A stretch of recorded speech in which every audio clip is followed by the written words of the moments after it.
Rádio Esportes Debate.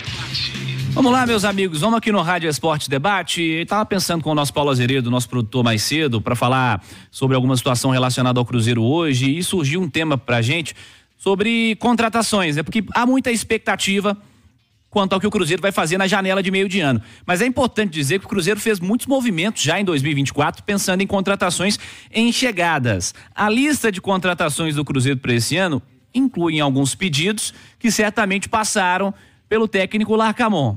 Aí eu vou citar o Barreal, o Vidalba, o Cifuentes, o Romero, o Dineno. Ainda tem o Gabriel Veron, outro cara aí que era mais conhecido aqui nacionalmente falando, exceção ao Lucas Romero, que já jogou na casa.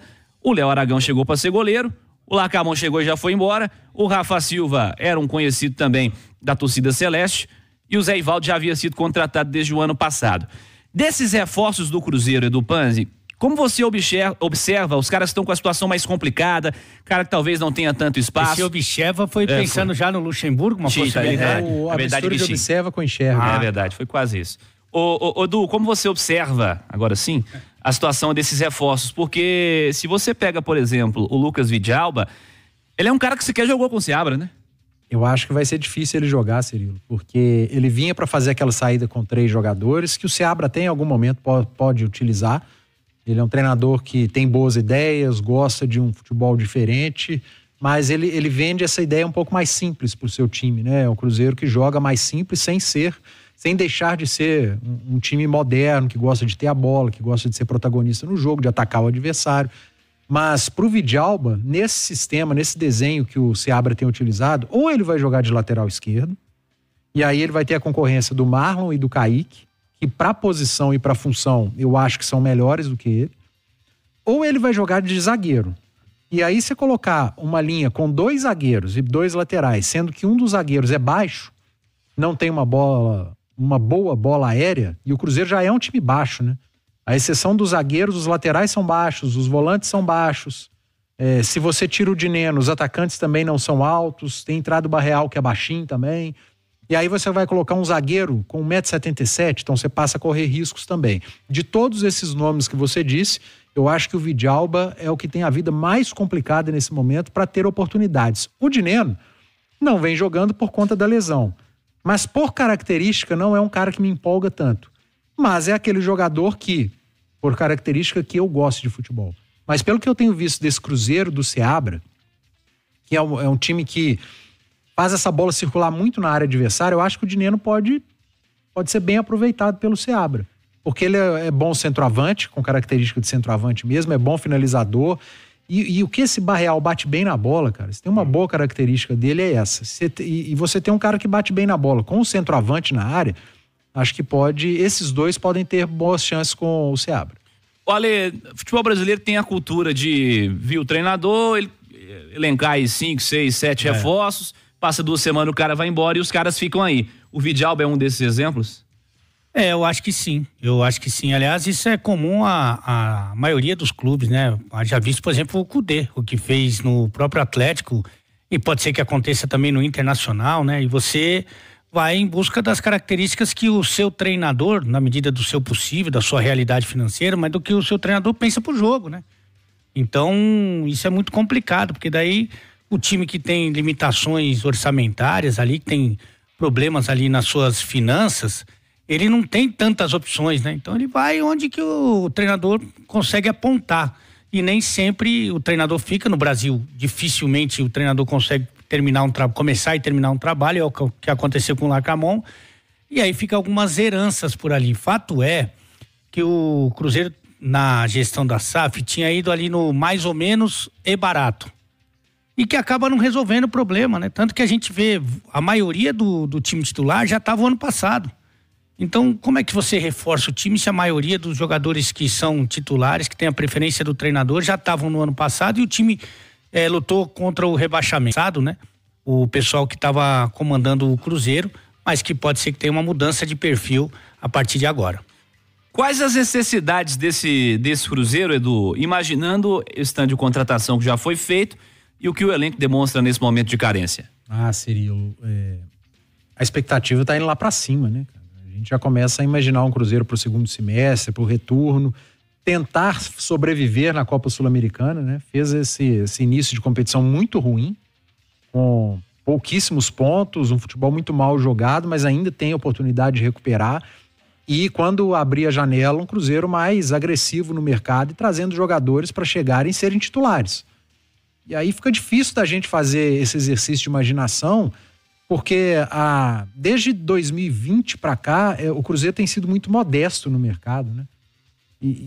Agora, quando abrir essa janela, é difícil a gente imaginar o que o Pedro, o Alexandre Matos, o Pelaipe podem proporcionar pro time, o quão essa equipe vai melhorar tecnicamente em termos de investimento, mas eu acho que o Cruzeiro ainda necessita de um zagueiro mais qualificado. Acho que todos eles estão num nível muito parecido, alguns melhores tecnicamente, outros um pouco mais fortes, mas eu iria mais agressivo atrás de um zagueiro e alguém para dividir o protagonismo com o Matheus Pereira lá na frente, né?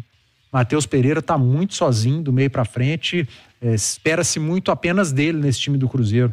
Os outros entregam raramente, então você trazer mais atacantes, acho que esses são os dois principais focos do Cruzeiro no momento, mais zagueiro e atacantes. Para você, Alê? Um zagueiro seria muito importante, até com todo respeito, para não precisar do Neres. Eu acho que seria uma atitude que ia ajudar muito o Cruzeiro. E eu vou te falar, eu tô com o Edu aí de atacante e acho que a minha prioridade seria um homem para jogar pelo lado direito, mas eu também ponho como relevante a contratação de um outro centroavante. Você ter um centroavante que saia um pouquinho mais para dialogar com os meias, que seja mais móvel, né? Para ter uma opção com relação à característica do Dineno, né?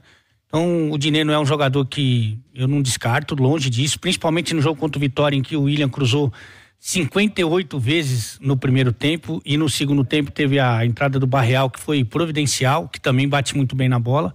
Então, não descarto a presença de um homem de referência, mas um cara mais técnico para trabalhar por ali. Então, minhas prioridades seriam um zagueiro e 2 atacantes, um pelo lado e outro na referência. Boa. Já que citamos essa história de saída de treinador, eu queria que vocês comentassem o que está acontecendo nacionalmente falando com o Flamengo, né? Porque o Tite está sendo vaiado por lá. No começo de ano estavam dizendo que era o time que não tomava gol, que acontecia isso, que era a máquina, que não sei o quê. Ontem ganhou de 1-0 do Amazonas, foi vaiado e xingado. Passa por um momento ruim de instabilidade do Flamengo. É aquela velha história, né, Cirilo? Campeonato estadual enganando mais um monte de gente. Tá voando. Campeonato estadual é assim, costuma ser assim no futebol brasileiro, mas é um time, é uma equipe que hoje está instável. Não é fácil você ser treinador do Flamengo. Você vai sempre conviver com o fantasma do Jorge Jesus e sempre conviver com a obrigação de ser campeão de tudo que disputar. Fácil não é, uma pressão muito grande. E aí, Alê? É justificável? Não, é que, assim, na verdade, esse calendário, ele acaba atrapalhando os times que brigam na parte de cima do Campeonato Brasileiro. Você é punido, né? Oi? Você é punido. Se você é bom, você é punido. Você não. Tinha entendido outra coisa, perdão. Mas de qualquer maneira que vai brigar também na Copa Libertadores e na Copa do Brasil. O problema do Tite, que além do time não estar jogando bem, são as escolhas, as opções, né? Então, por exemplo, vou dar um exemplo aqui. Ele jogou completo nos jogos contra o Nova Iguaçu, mesmo tendo vencido o primeiro por 3-0, e agora contra o Amazonas. E aí ele joga desfalcado contra o Bolívar e contra o Palmeiras. Aí, assim, eu respeito muito a ciência, mas você tem que fazer um planejamento para os principais jogos, você ter os melhores jogadores. E não é isso que o Flamengo tem feito. Então não é questão de brigar com a ciência, é questão de você fazer um planejamento que lhe permita estar mais forte nos jogos mais difíceis. Fazer o mau uso da ciência, né? Porque você planeja, pô. Eu sei que algum momento eu posso perder algum atleta por conta da questão física. Mas tem alguns jogos que eu preciso contar com eles. Exatamente. E principalmente porque alguns treinadores, e o Tite é um exemplo, que é muita intensidade, que é muito a parte física dos atletas, e ele começou, inclusive, muito bem, colocando os donos do time no banco, negociando outros, né? Vai lembrar que Bruno Henrique, Gabigol, Davi Luiz, foram tudo pro banco. Só que nas partidas mais difíceis você tem que ter o seu melhor time, e o Flamengo não tem feito isso. E pior, quando volta com os caras que têm a preferência do treinador, eles não estão bem, não estão jogando bem. Então a torcida pegou no pé e pegou pesado. Ontem tiveram a ideia de botar o Gabigol pra jogar depois de ficar sei lá quanto tempo o Tite reconheceu, né? sem atuar, né? Foi liberado na véspera e nem treinou e foi pro jogo. O Tite reconheceu que errou. Um bom exemplo de fazer o bom uso da ciência tá aqui. O Atlético, o Milito, ele tirou o Hulk do jogo contra o Cuiabá. Vale os mesmos 3 pontos que os outros. O Cuiabá é um time de Série A e o Hulk jogou contra um time de Série B no meio de semana. Só que era o lanterna da competição e o outro era o mata-mata. Na Copa do Brasil, o Atlético já teve exemplo ano passado, né? Se você olhar com desdém para a competição, você cai dela. Então não importa o adversário, tem que respeitar a competição, porque mata-mata é traiçoeiro.